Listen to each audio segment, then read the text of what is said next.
रमेश चौधरी की हार के बाद उसके कुछ करीबी आदमी राघव से बदला लेने की साजिश रच रहे थे।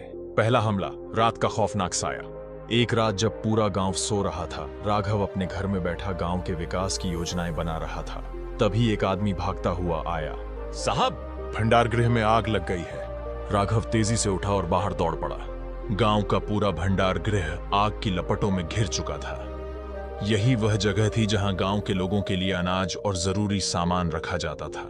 राघव को समझते देर नहीं लगी। यह कोई हादसा नहीं था, बल्कि किसी की साजिश थी। वह तुरंत अपने कुछ भरोसेमंद लोगों के साथ आग बुझाने में जुट गया। लेकिन जैसे ही वह आग के करीब पहुंचा, एक तीर आकर उसके पैरों के पास गिरा। तीर में एक चिट्ठी बंधी थी। राघव ने चिट्ठी खोली। तू राजा बन सकता है, लेकिन ताकतवर अब भी हम हैं। यह आग सिर्फ शुरुआत है।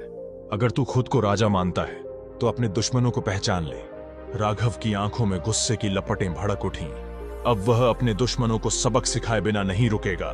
दूसरा वार, अंधेरे में छुपे दुश्मन।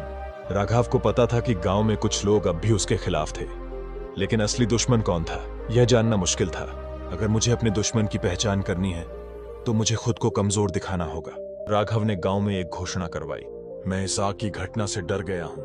मुझे नहीं लगता कि मैं अब राजा बना रह सकता हूं। गांव में यह खबर आग की तरह फैल गई। देखा, मैंने कहा था कि यह लड़का राजा बनने के लायक नहीं है। यह आवाज एक कोने से आई। राघव ने तुरंत ध्यान दिया।